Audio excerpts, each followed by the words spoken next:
Taib. Syukran jazakallah khairan.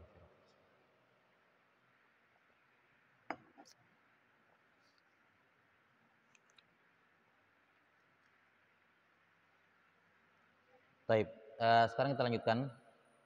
Selesai di bab yang kedua ya pembacaan dalilnya. Sekarang qala rahimahullahu taala fihi masail. Sebelumnya kita bacakan ulang dalil-dalil di bab yang kedua sekedar untuk mengingatkan. Kata beliau rahimahullah bab fadlu tauhidi wa ma yukaffiru minadz dzunub. Bab penjelasan tentang keutamaan tauhid dan bahwasanya tauhid itu menggugurkan semua dosa. Yakni kalau tauhidnya sempurna maka akan menghapuskan semua dosa. Kalau tauhidnya kurang ya tetap akan ada dosa yang dihapuskan tapi sesuai dengan kekuatan tauhidnya. Wa qaulullahi ta'ala walladzina amanu wa lam yalbisu imanahum bidzulm ulaika lahumul amnu wa hum muhtadun.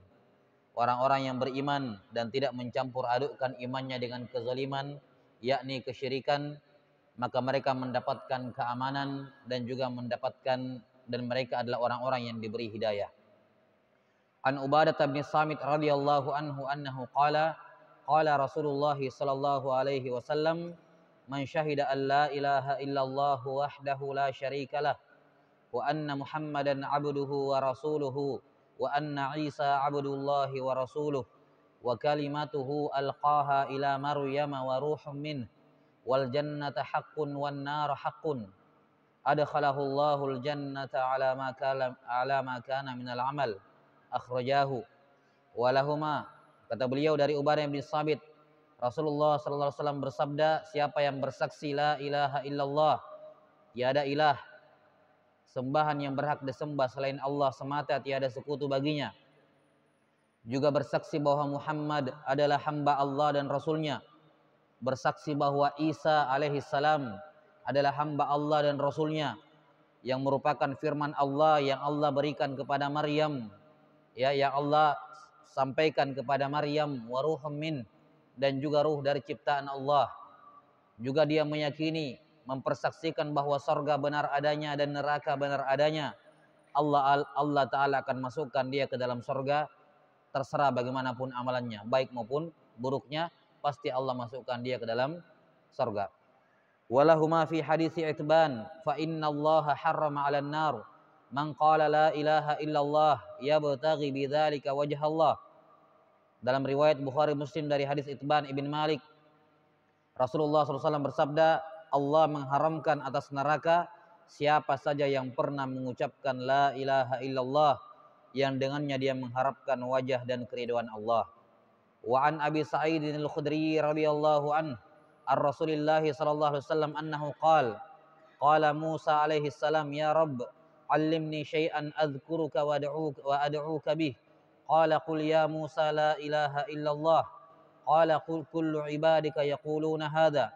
Qala ya Musa law anna as-samawati as-sab'a wa 'amirahunna ghairi wal ardina as-sab'a fi kiffah wa la ilaha illallah fi kiffah malat bihinna la ilaha illallah. Rawahu Ibnu Hibban wal Hakim wa sahhaha. Dari Abu Sa'id Al-Khudri radhiyallahu an Rasulullah SAW bersabda, Musa alaihissalam berkata, wahai Tuhanku, ajarkan kepadaku zikir yang bisa aku pakai berzikir dan berdoa kepadamu. Allah menjawab, bacalah wahai Musa la ilaha illallah. Kata Musa, ya Allah sungguh atau semua hamba-Mu mengucapkan ucapan itu. Allah berfirman, wahai Musa, seandainya 7 langit dan 7 bumi beserta semua makhluk penghuninya kemudian ketujuh berada di satu timbangan dan la ilaha illallah di timbangan lain, niscaya ucapan la ilaha illallah akan lebih berat. Walid Tirmidzi wa hassanahu an Anas radhiyallahu annahu qala sami'tu Rasulullah sallallahu alaihi wasallam yaqul qala Allah ta'ala ya ibna Adam law ataitani bi qurabil ardi khataya thumma laqitani la tusyriku bi syai'a la ataituka bi qurabiha maghfirah. Dalam riwayat Tirmidzi dihasankan olehnya dari Anas bin Malik radhiyallahu an, kata Rasulullah sallallahu alaihi wasallam, Allah Ta'ala berfirman, wahai anak Adam, seandainya engkau berjumpa kepadaku menjumpaiku dengan dosa sepenuh bumi, niscaya namun engkau meninggal berjumpa denganku dalam keadaan tidak pernah berbuat kesyirikan, niscaya aku akan menjumpaimu dengan sebesar itu pula ampunan. Iya.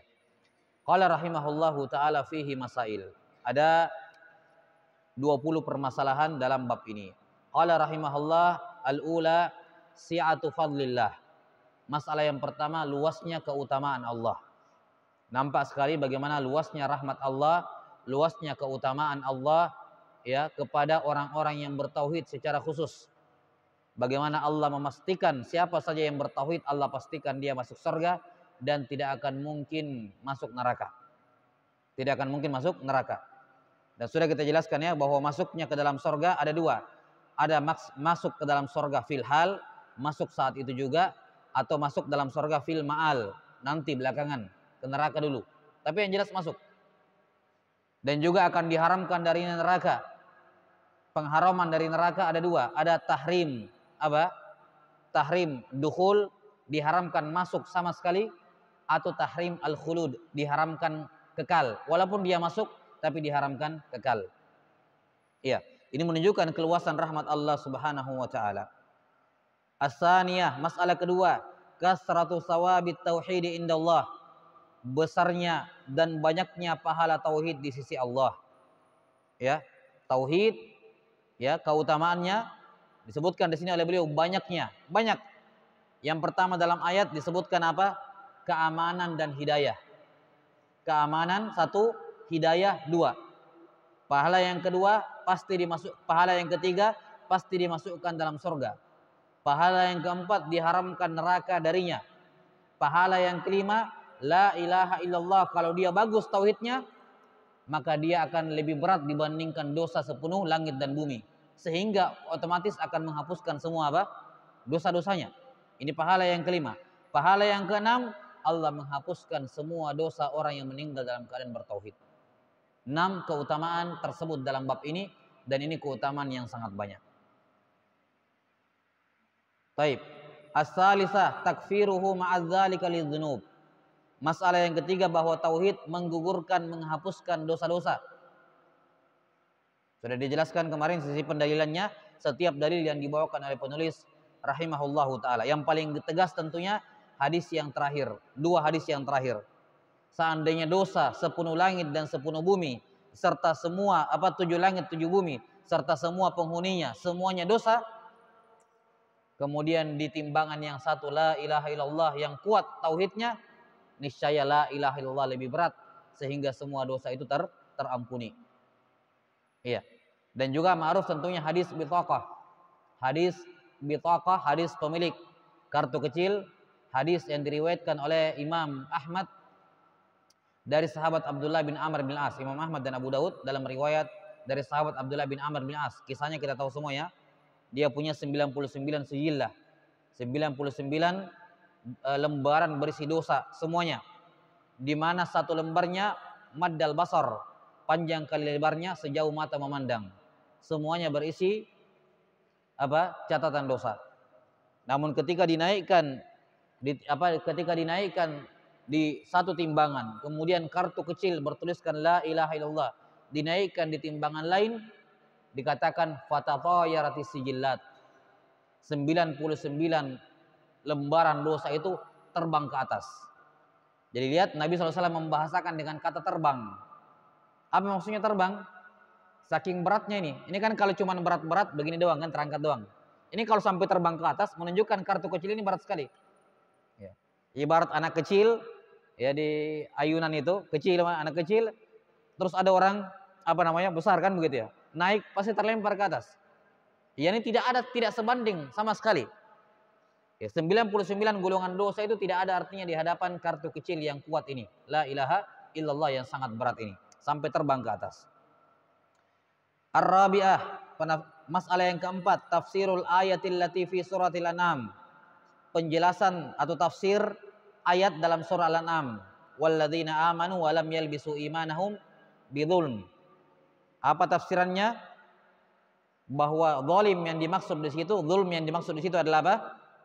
Kesyirikan yang tersebut dalam surah Luqman. Inna syirka la zulmun azim. Baik.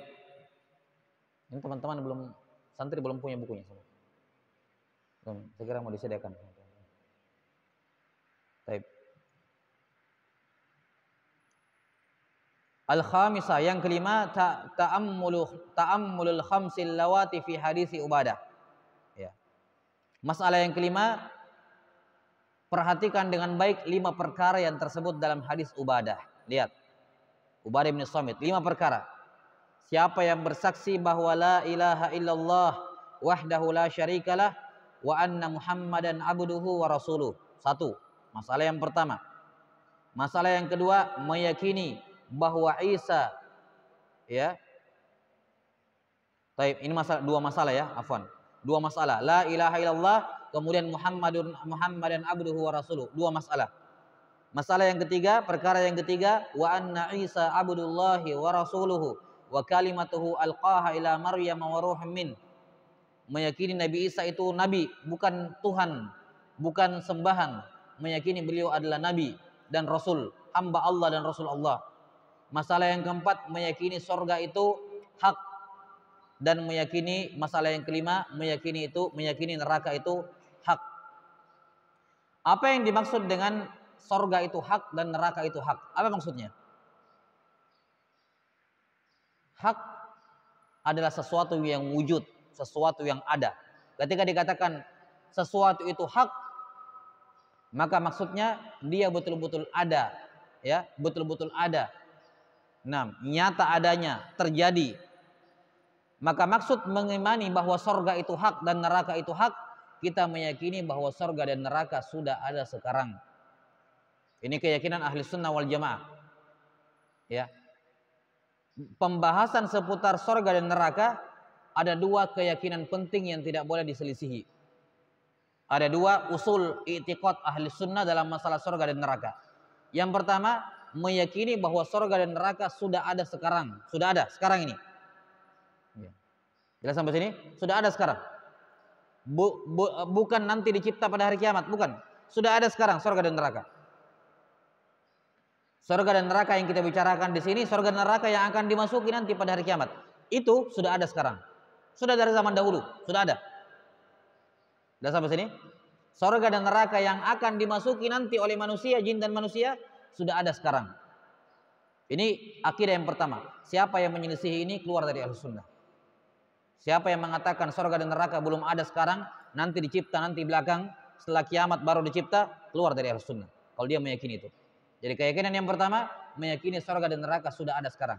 Keyakinan yang kedua, meyakini bahwa surga dan neraka kekal abadi, tidak akan binasa pada hari kiamat, tidak akan binasa selama-lamanya. Surga dan neraka termasuk makhluk yang Allah kecualikan, tidak akan hancur pada hari kiamat. Ketika Israfil meniup sangkakala, maka semua yang ada, semua makhluk yang ada, semuanya akan mati, termasuk para malaikat. Semua akan mati.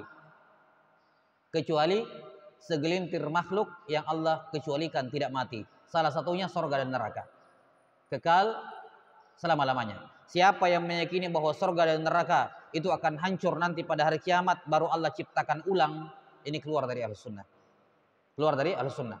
Kalau ada yang mengatakan, oke, saya yakini surga dan neraka sudah ada sekarang, tapi nanti hari kiamat kalau ditiup sangkakala hancur juga, baru diciptakan ulang. Ini akidah yang batil. Jelas? Surga dan neraka termasuk makhluk yang kekal selama-lamanya, tidak akan sirna selama-lamanya. Tidak ada akhirnya surga dan neraka. Iya. Maka ini 2 keyakinan yang wajib diyakini. Surga dan neraka sudah ada sekarang. Nabi SAW dalam beberapa momen, ya kan, dalam beberapa momen masuk surga, melihat neraka. Di peristiwa Mi'raj ke langit, beliau melihat apa? Melihat surga, melihat neraka. Saya melihat surga, ternyata kebanyakan penghuninya apa? Al-fuqara, ra'aitul jannah fa ra'aitu aktsara ahli al-fuqara wa ra'aitul jannata wa an-nara fa idza aktsaru ahli an-nisa. Saya melihat ke surga, ternyata kebanyakan penghuninya orang-orang miskin, dan saya melihat ke neraka, ternyata kebanyakan penghuninya apa? Perempuan. Dan ini banyak keadaan. Ketika sholat istisqa, sholat minta hujan, beliau SAW dibukakan, ya, dibukakan pintu, kalau kita bilang sekarang dimensi, ya, untuk melihat ke sorga dan beliau memegang buah-buahan di sorga tersebut. Beliau tarik ulur yang ketarik, ditarik nggak bisa. Beliau menunjukkan bahwa sorga dan neraka sudah ada sekarang. Ya, jelas sampai sini. Neraka juga demikian, sudah ada sekarang. Sudah ada sekarang. Jelas sampai sini ya. Ini yang masuk dengan al-jannatu haq wan naru haq. Surga dan neraka sudah ada sekarang. Mungkin ada yang bertanya, kenapa para ulama tidak berdalil dengan kisah Nabi Adam? Bahwa Nabi Adam apa? Di mana Nabi Adam setelah dicipta? Di sorga. Menunjukkan sorga sudah ada. Kenapa para ulama tidak berdalil dengan kisahnya Nabi Adam untuk menyatakan sorga sudah ada? Padahal jelas sekali. Tapi dalam buku-buku i'tiqad ahli sunnah, mereka tidak mendahulukan ini dalam pendalilan. Kenapa? Karena ada silang pendapat di kalangan ulama. Apakah sorga yang dimasuki Nabi Adam sama dengan sorga yang akan dimasuki pada hari kiamat atau beda? Ini masalah khilafiyah. Dan sampai sini, ini bukan termasuk usul i'tiqad, bukan. Sebagian ahlu sunnah mengatakan itu sorga yang sama, sebagian mengatakan beda. Sorga yang akan dimasuki pada hari kiamat beda dengan sorga yang ditempati Nabi Adam. Ya, ini pembahasannya disebutkan dalam buku-buku mu'taqad ahli sunnah wal jamaah. Taib. Jadi tafsir ataupun makna dari al-jannatu haqqun wan naru haqqun, yakni meyakini keduanya sudah ada sekarang. Sudah ada sekarang. As-sadisah, masalah yang keenam, annaka idza jama'ta. Ini masalah yang paling penting dari semua masail yang beliau sebutkan, ini yang terpenting. Semuanya penting tapi ini yang terpenting.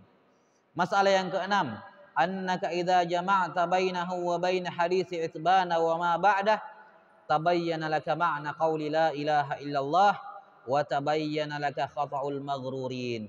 Perhatikan masalah yang keenam ini. Kata beliau, kalau kamu menggabungkan antara kandungan hadisnya Itban, hadisnya siapa? Ubadah bin Samit. Kemudian kamu gabungkan pemahamannya dengan hadisnya Itban bin Malik dan juga hadis hadisnya Abu Sa'id Al-Khudri setelahnya. Ya. Kamu gabungkan dengan hadisnya Itban bin Malik dan digabungkan lagi dengan hadisnya siapa? Abu Sa'id Al-Khudri setelahnya, maka akan nampak bagi kamu apa makna la ilaha illallah dan akan nampak bagimu kesalahannya orang-orang yang tertipu. Orang-orang yang tertipu. Apa yang maksudnya di sini? Apa yang beliau inginkan di sini?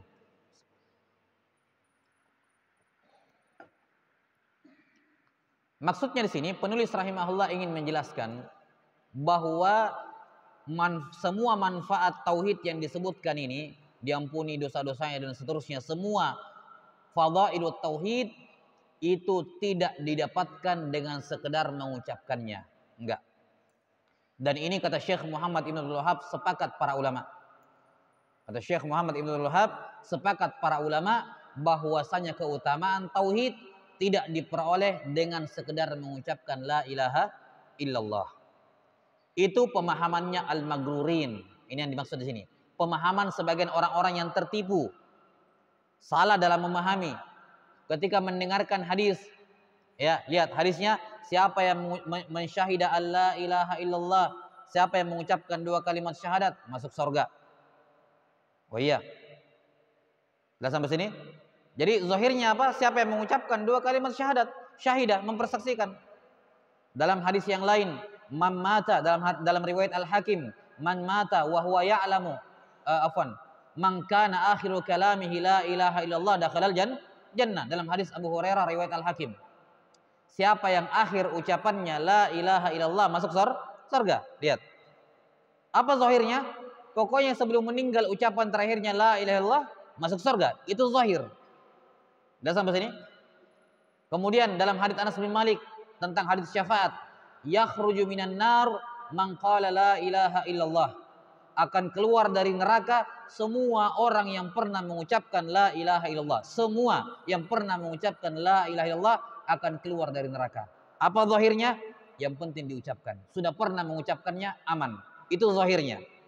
Dah sampai sini? Nah, kata beliau, zahir ini tidak dimaksudkan. Bukan ini makna hadis-hadis ini. Siapa yang memahami hadis-hadis ini bahwa yang penting sudah pernah diucapkan, aman, terserah kamu, yang penting kamu sudah memeluk agama Islam, sudah pindah agama ke dalam Islam, mu'allaf masuk ke dalam Islam, mengucapkan 2 kalimat syahadat, selesai masalah. Kamu mau bikin apa saja terserah.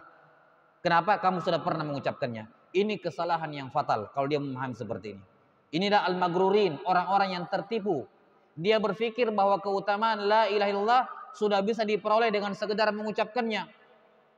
Kalau dibilang kamu salah, ya, tidak cukup diucapkan, dia pun membawakan hadis-hadis tadi. Nih hadis ini cuma dikatakan mengucapkan. Nih hadis ini cuma dikatakan apa? Mengucapkan. Zahir, dan kita beramal dengan zahir hadis, hanya diucapkan.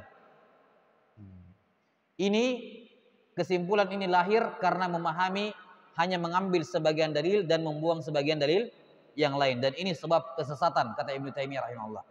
Kapan seorang tidak mengumpulkan semua dalil-dalil dalam permasalahan, dia hanya mengetahui sebagian baru mengambil kesimpulan, dia akan tersesat. Di sini Syekh rahimahullah mengatakan, memang zahirnya menunjukkan sekedar diucapkan sudah dapat pahalanya. Ya, itu yang ditunjukkan dalam hadis dalam hadis siapa? Ubadah bin Samit. Tapi kata beliau, coba kamu gabungkan itu dengan hadisnya Itban setelahnya. Yani kumpulkan semua hadis dalam permasalahan yang menjelaskan tentang keutamaan la ilaha illallah. Kumpulkan, jangan setengah-setengah dikumpulkan. Coba kamu lihat di hadisnya Itban. Apakah hadisnya Itban mengatakan yang penting diucapkan saja? Tidak. Lihat hadisnya Itban. Allah mengharamkan dari neraka mangqala, semua yang mengucapkan la ilaha illallah ya betagi bidzalika wajh Allah. Jadi ada keterangan tambahan, bukan sekedar diucapkan, tapi dia mengucapkannya karena mengharapkan wajah Allah. Berarti apa syaratnya? Apa ini? Syarat apa ini? Mengharapkan wajah Allah. Berarti apa ini? Kalau orang beribadah untuk mengharapkan wajah Allah, keridhaan Allah, apa namanya? Ikhlas. Berarti syarat seorang mendapatkan keutamaan la ilaha illallah setelah mengucapkannya adalah dia ikhlas dalam mengucapkannya. Jadi bukan sekedar diucapkan, harus ikhlas. Jelas sampai sini?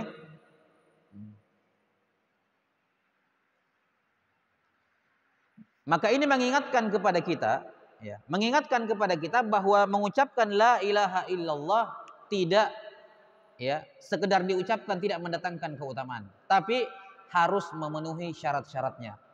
Kisahnya masyhur ya, bagaimana siapa namanya? Al-Farazdaq. Ya.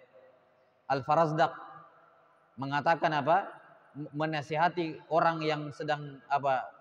Berziarah di kubur, menziarahi kubur saudaranya. Kemudian dikatakan, apa yang kamu sudah persiapkan? Apa yang kamu sudah persiapkan? Ya. Dia katakan, saya sudah mempersiapkan la ilaha illallah. Ini saudaramu sudah meninggal, kamu mengunjungi kuburannya, ziarah kuburannya. Apa yang kamu siapkan untuk mati? Kata orang ini, saya sudah mempersiapkan la ilaha illallah. Ya. Lah sampai sini, la ilaha illallah miftahul jannah, kuncinya surga. Maka dikatakan oleh Al-Farazdaq rahimahullahu taala bahwasanya setiap kunci itu memiliki apa? Gerigi. Ma min miftahin illa walahu asnan. Tidak ada satupun kunci kecuali ada gerigi-gerigi di ujungnya itu. Nah, biar kamu pegang kuncinya la ilaha illallah, tapi kalau ada yang patah satu giginya, kuncinya, tidak akan terbuka pintu surga untukmu. Yani ketika seorang mengucapkan la ilaha illallah, ini ibaratnya dia sudah pegang kunci surga. Betul. Sudah pegang kunci surga, betul. Ketika seorang sudah mengucapkan la ilaha illallah, dia sudah punya kartu kecil, sudah punya. Tinggal bagaimana dia memperberat kartu kecil ini. Tinggal bagaimana dia melengkapi gigi-gigi kuncinya supaya pintu surga terbuka. Nah, inilah yang kemudian diistilahkan oleh para ulama dengan syarat la ilaha illallah. Teruskan saja.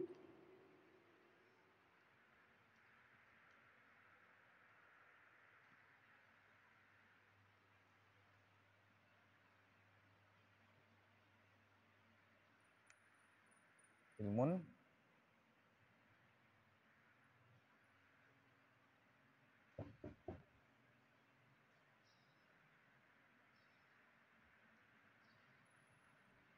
siapa yang hafal bait syairnya?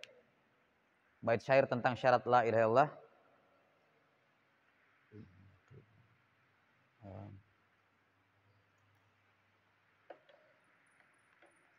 ilmun.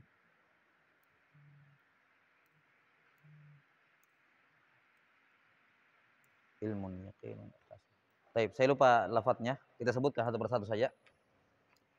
Sebagaimana yang ma'ruf, syarat la ilaha illallah ada 7 ya.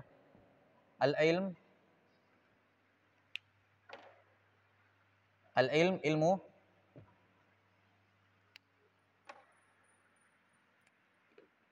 Yang kedua, al-ikhlas.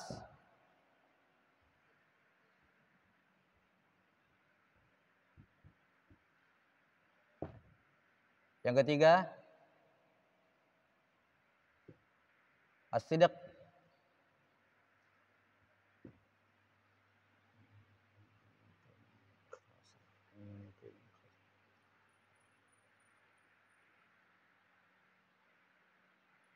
Yang ke luput.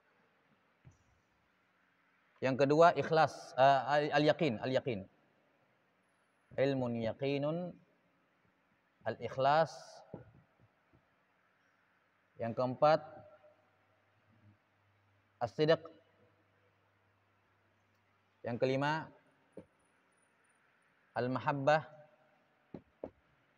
Yang ketujuh, kelima.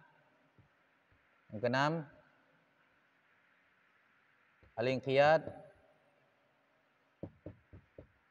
Dan yang ketujuh, al-qabul. Nah, ini syarat la ilaha illallah yang 7. Ilmun yaqinun wa ikhlasun wa sidqu kama mahabbatin wa inqiyadin wal qabuli laha. Enggak salah begitu baitnya. Dihimpun oleh sebagian ulama dalam satu bait syair. Ilmun yaqinun wa ikhlasun, ilmun yaqinun ikhlasun wa sidqu kama mahabbatin wa inqiyadin wal qabuli laha, wal qabulu laha. Ya. Syarat yang pertama, ada 7 syarat la ilaha illallah. Yang pertama al-ilm. Ilmun yaqinun.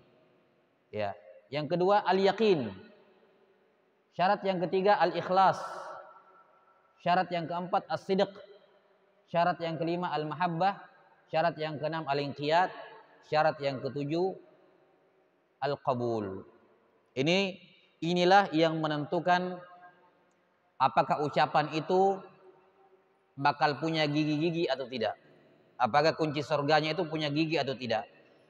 7 perkara inilah yang menentukan apakah kartunya itu beratnya seperti kartu biasa yang ringan atau kartunya bakal sangat berat. Ini yang menentukan 7 perkara ini. Setelah taufik dari Allah Subhanahu wa ta'ala tentunya. Nah, jadi yang pertama ilm. Seorang harus mengetahui apa makna la ilaha illallah. Akan datang nanti di bab yang ke-6, bab tafsirut tauhid wa syahadati alla ilaha illallah. Akan dijelaskan nanti di sana tafsir tauhid dan la ilaha illallah. Yang jelas dia harus mengetahui makna la ilaha illallah, bahwa maknanya la ma'budu bihaqqin illallah. Syarat yang kedua al-yaqin. Yakin akan kandungannya, yakin bahwa tiada sembahan yang berhak disembah selain Allah.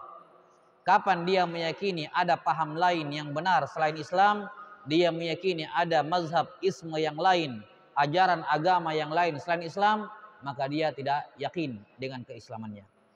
Tidak syah la ilaha illallahnya. Yang ketiga ikhlas. Dia mengucapkan la ilaha illallah ikhlas karena Allah Ta'ala, bukan untuk mendapatkan dunia, bukan karena apa-apa. Ikhlas lillahi ta'ala, bukan untuk kepentingan-kepentingan duniawi. Yang keempat sidq, jujur dalam mengucapkan la ilaha illallah.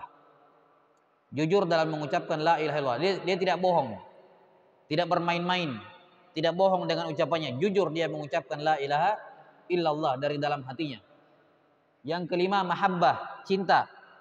Mencintai la ilaha illallah, mencintai kandungannya, mencintai semua orang yang berla ilaha illallah, mencintai waktu dan tempat yang berhubungan dengan la ilaha illallah, mencintai masjid, mencintai bulan Ramadan, mencintai majelis ilmu.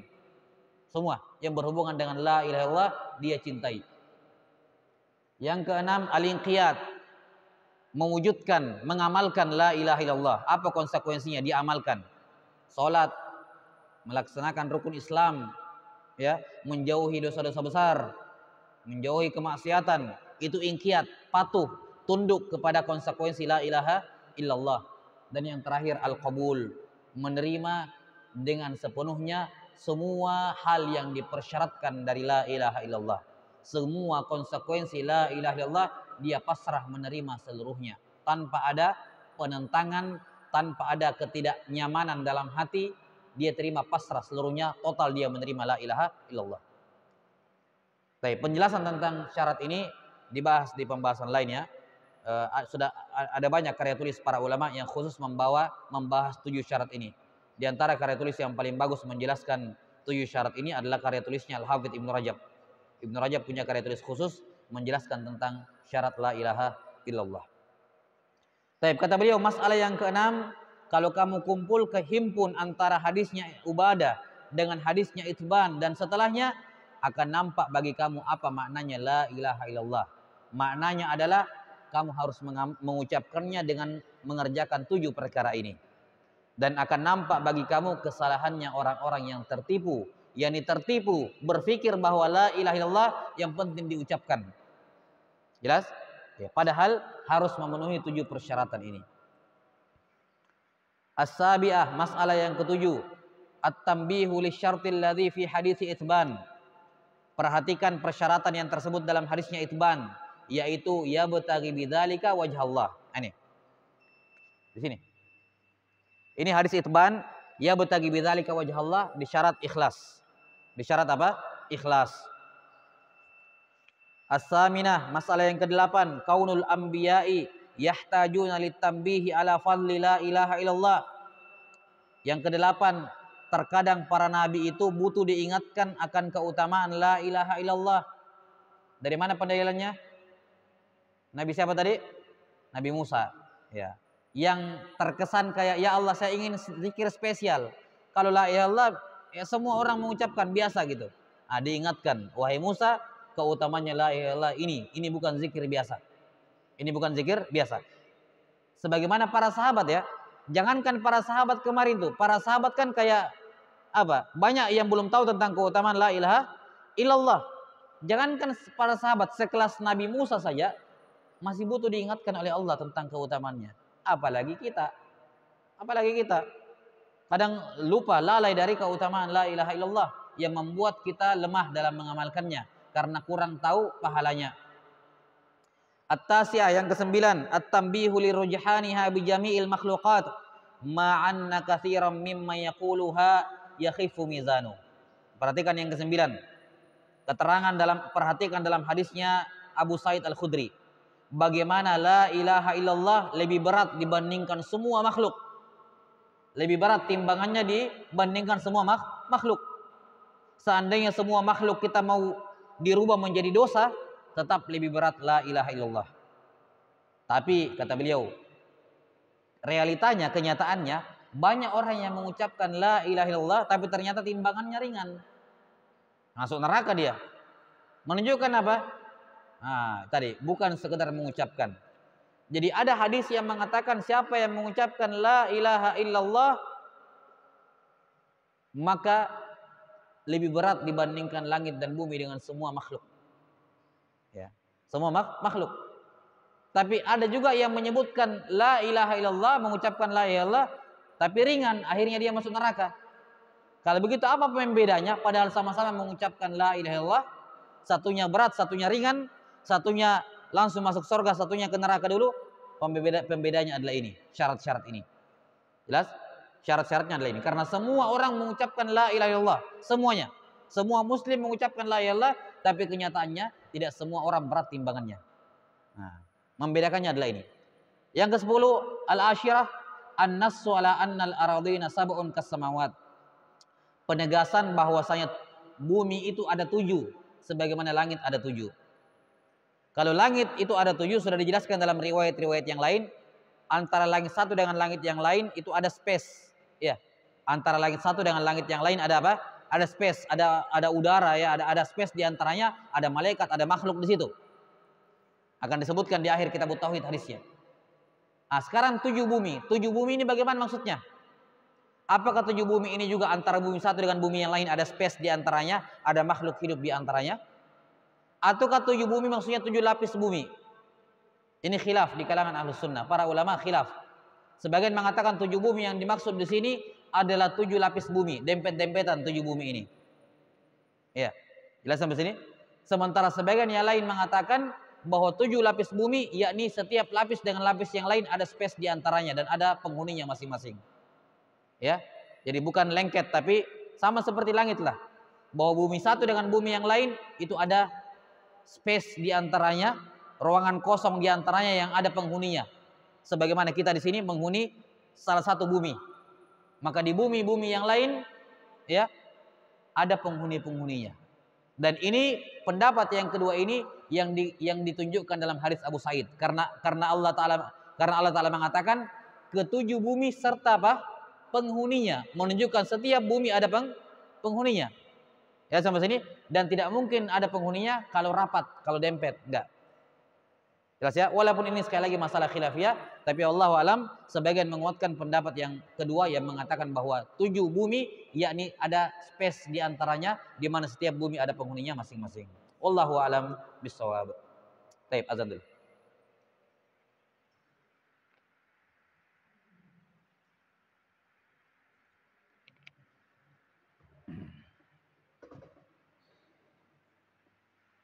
Kalau belum azan saya lanjutin.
Baik. Tsumma qala rahimahullah al-hadi asyar, masalah yang ke-11, anna lahunna ummaran. Masing-masing dari 7 langit, masing-masing 7 bumi ada penghuninya. Ada penghuninya. 7 langit ada penghuninya, ke-7 langit ada penghuninya. Ats-tsani asyar, masalah ke-12, isbatus sifati khilafan lil asy'ariyah. Penetapan sifat-sifat bagi Allah ya yang diselisihi oleh Asy'ariyah. Di mana Asy'ariyah mereka hanya menetapkan 20 sifat bagi Allah Subhanahu wa taala dan yang lain dikembalikan kepada 20 ini. Ya, yang lainnya dikembalikan kepada 20 ini. Nah, kalau kita lihat dari awal bab, kita bisa melihat beberapa sifat Allah ditetapkan dalam bab ini. Yang pertama, penetapan sifat kalam bagi Allah. Pada ucapan Nabi SAW kepada Nabi Isa tentang Nabi Isa, wa kalimatuhu, bahwa Nabi Isa itu kalamullah. Ini penetapan sifat kalam bagi Allah. Ya. Juga pada ucapan Allah Ta'ala, qul, ya, qul ya Musa, katakan wahai Musa. Ini Allah memiliki sifat kalam. Allah berbicara kepada Musa. Sifat yang kedua adalah sifat wajah bagi Allah Ta'ala. Ya bataghi bidzalika wajh Allah, bahwa Allah Subhanahu wa taala memiliki wajah yang sesuai dengan keagungan dan kebesaran Allah, yang jelas tidak serupa dengan makhluk. Ya, wajib kita menetapkan dan tidak boleh kita serupakan dengan makhluk manapun, termasuk makhluk khayalan buatan pikiran dia. Tidak boleh kita serupakan Allah Ta'ala. Kemudian yang ketiga terdapat penetapan sifat ityan. Ya, sifat apa? Datang. Disebutkan dalam hadis Anas bin Malik, la ataituka, aku akan mendatangimu dengan sepenuh itu pula ampunan. Ini penetapan sifat ityan, sifat datang bagi Allah Ta'ala sesuai dengan keagungan dan kebesaran Allah, tidak mungkin serupa dengan kedatangan makhluk. As-salisa asyar, masalah ke-13, annaka idza arafta hadits Anas arafta anna qawlahu fi hadits Itban fa inna Allah harrama 'alan nar man qala la ilaha illallah yabtaghi bidzalika wajh Allah annahu tarku syirk laisa qaulaha bil lisan. Ini. Kalau kamu gabungkan hadisnya Itban dengan hadisnya Anas. Hadisnya Itban, Allah mengharamkan neraka bagi orang yang mengucapkan la ilaha illallah karena mengharapkan wajah Allah. Taib. Kalau ada yang bertanya, bagaimana maksudnya itu mengucapkan la ilaha illallah mengharapkan wajah Allah? Bagaimana maksudnya? Nah, ditafsirkan dalam hadits Anas bin Malik, yaitu engkau berjumpa denganku dalam keadaan tidak berbuat kesyirikan. Jadi makna ya batagi bidzalika wajah Allah, yakni tarku syirk, meninggalkan kesyirikan. Bukan sekedar mengucapkannya. Bukan sekedar apa? Mengucapkan dengan lisan. Maka ini termasuk menafsirkan hadis dengan hadis yang lain. Dan lihat bagaimana kejelian Syekh Muhammad Ibn Abdul Wahhab dalam berdalil dan menunjukkan bagaimana penguasaan beliau yang sangat detail terhadap dalil-dalil tauhid. Ini dihubungkan dengan hadis sana, makna ini diterangkan dalam hadis sana. Ini menunjukkan penguasaan beliau yang sangat dalam tentang dalil-dalil tauhid rahimahullahu taala. Ar-rabi' asyar, masalah ke-14, ta'ammulul jam'i baina kauni Isa wa Muhammadin abdaillahi wa rasulaihi. Perhatikan bagaimana Allah mensifati Nabi Isa dan Nabi Muhammad sallallahu alaihi wassalam dengan dua sifat yang sama. Beliau berdua Abdullah, beliau berdua apa? Rasulullah. Sama. Ya. Jadi kalau kamu mau menyembah Nabi Isa karena alasan apapun, ya konsekuensinya kamu menyembah Nabi Muhammad, sama. Kalau kita menghormati Nabi Muhammad SAW, kita wajib menghormati Nabi Isa, sama. Dua-duanya hamba, dua-duanya Rasul. Dua-duanya apa? Rasul. Tidak ada keunggulan Nabi Isa secara umum dibandingkan Nabi Muhammad. Demikian pula sebaliknya ya, secara umum dalam hal dua sifat ini, hamba, ubudiyah dan ar-risalah. Dua-duanya memiliki aslul ubudiyah ya, dan kesempurnaan ubudiyah serta kesempurnaan risalah, aslul risalah. Walaupun di detailnya tentunya bertingkat berbeda. Nabi Muhammad SAW lebih unggul dibandingkan Nabi Isa alaihissalam. Al-khamis asyar, masalah ke-15, ma'rifatu ikhtisasi Isa bikaunihi kalimat Allah. Mengetahui ya bagaimana keunggulan Nabi Isa alaihissalam, keutamaan beliau dibandingkan yang lain ketika Allah mensifati beliau sebagai kalimatullah, kalamnya Allah. Perhatikan, semua manusia itu kalamullah, semuanya. Kita ini kalamullah, kita manusia kalamullah. Nabi Muhammad, para nabi, Nabi Muhammad SAW, para nabi, para malaikat, semua makhluk itu kalamullah, semuanya. Kenapa? Apa yang dimaksud dengan kalamullah? Yakni Allah menciptakan mereka dengan kalamnya, yaitu kun. Jelas sampai sini? Maka kita ini kalamullah. Allah ciptakan kita dengan kalamnya, dengan kun. Tapi kenapa dari semua makhluk, termasuk Nabi Muhammad SAW, tidak pernah disifati Nabi Muhammad itu kalamullah atau kalimatullah? Tidak pernah. Kenapa cuma Nabi Isa yang dikhususkan penyebutannya ini? Ini menunjukkan beliau punya apa? Keunggulan tersendiri. Jelas sampai sini? Menunjukkan beliau punya keunggulan tersendiri dibandingkan semua makhluk Allah yang lain. Tatkala hanya beliau sendiri yang disifati sebagai kalimatullah. Walaupun kenyataannya semua makhluk kalimatullah, diciptakan dengan kalamullah, dengan kata kun. Ini pemahaman kaum muslimin. Allah berfirman kepada ruhnya, Allah berfirman kepada rahimnya Maryam, kun, jadi janinnya Nabi Isa dalam. Dan sampai sini, pemahamannya orang-orang Nasrani, Allah berfirman kun. Ini firman Allah, ini sifat Allah. Sifat Allah makhluk atau bukan? Bukan makhluk. Sifat Allah bukan makhluk. Sifat kalamullah bukan makhluk. Ketika Allah mengatakan kun, maka ini kalimat kun dibawa oleh Jibril, ditiupkan masuk ke dalam rahimnya Maryam. Kalimat kun berubah jadi Nabi Isa. Jadi Nabi Isa itu sifat Allah. Itu keyakinannya orang Nasrani. Karena itulah mereka mengatakan Isa bagian dari Allah. Mereka mengatakan putranya Allah atau yang semacamnya. Atau dialah Allah itu sendiri. Sama saja. Karena tercipta dari bagian dari diri Allah, yaitu sifat Allah. Ini pemahaman orang-orang Nasrani yang pemahamannya sangat fatal. Jelas? Bagaimana mungkin ada sifat Allah yang bukan makhluk berubah jadi makhluk? Enggak mungkin. Apalagi masuk ke dalam rahim makhluk. Enggak mungkin.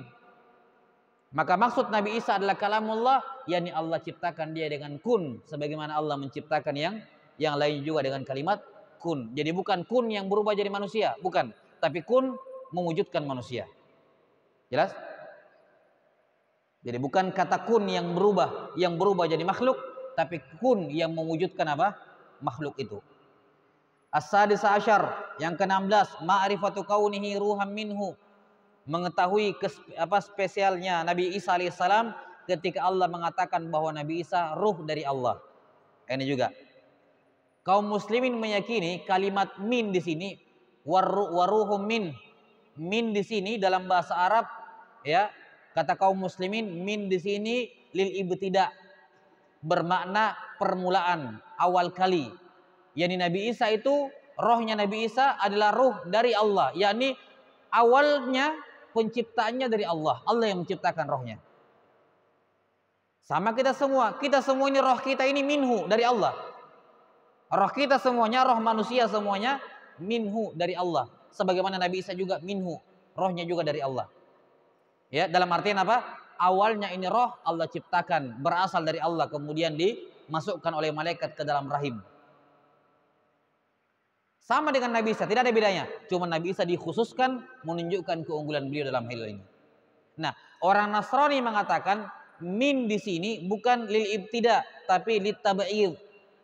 Menunjukkan sebahagian. Kalau saya merobek buku ini, saya robek ini kemudian saya katakan al waraqatu minal kitab. Kertas ini dari kitab. Maksudnya apa? Tab'id, bagian dari kitab. Ya. Nah, orang Nasrani mengatakan min di situ litab'id, yakni rohnya Nabi Isa, roh yang jadi Nabi Isa itu roh berasal dari Allah. Dari rohnya Allah diambil, ya, dikatakan Ruh Kudus. Rohnya Allah yang Maha Kudus diambil dijadikan Nabi Isa. Makanya dia bagian dari Allah. Nah, itu pemahamannya orang Nasrani. Mereka mengatakan min di situ litab'id. Kaum muslimin mengatakan tidak. Min di situ lil ibtida. Lil ibtida. Asal makna min itu lil ibtida. Maka makna ruh minhu yakni roh yang berasal dari Allah yang diciptakan oleh Allah Subhanahu wa taala. As-sabi asyar ma'rifatu fadlil imani bil jannati wan nar.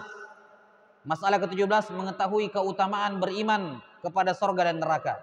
Allah akan masukkan dia ke dalam surga apapun amalannya. As-saminata asyar masalah ke-18 ma'rifatu qawlihi ala ma kana minal amal. Memahami maksud sabda Nabi sallallahu alaihi wasallam, Allah akan masukkan dia ke dalam surga apapun amalannya. Mau baik, mau buruk, mau banyak amalan baiknya, mau banyak amalan buruknya, pasti dimasukkan ke dalam surga. Jelas sampai sini? Tinggal masalahnya apakah dukhulan fil hal atau dukhulan fil ma'al. Tapi yang jelas terserah mau bagaimana amalannya, mau buruk, mau baik, pasti masuk surga. Itu maksud hadis ini. At-tasya asyar masalah ke-19 ma'rifatu annal mizana lahu kifatan. Meyakini bahwa timbangan itu punya dua anak timbangan. Ya, meyakini bahwa timbangan di hari kiamat itu ada dua timbangannya. Kanan dengan kiri.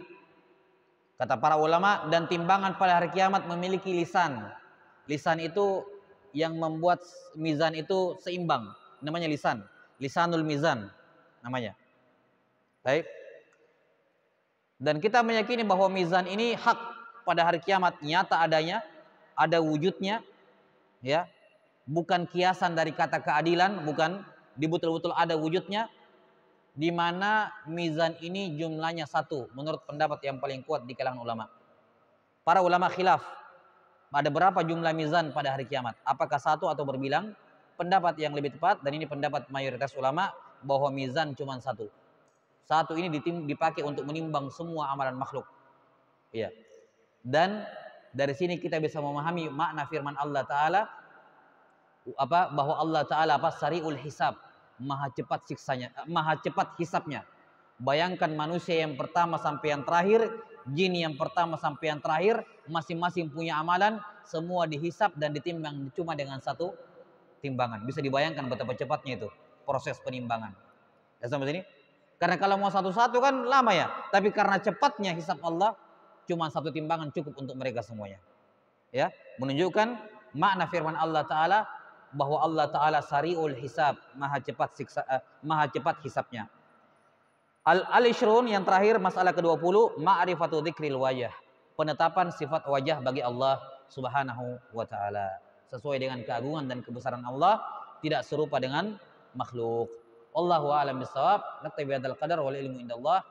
Nas'alullaha ta'ala yu'allimana mimma yanfa'una wa yanfa'ana bima 'allamana. Innahu waliyyu dzalika wal qadiru alaih. Subhanakallahumma bihamdik asyhadu an la ilaha illa anta astaghfiruka wa atubu ilaik. Wa sallallahu ala nabiyyina Muhammadin wa ala alihi wa sahbihi wasallam.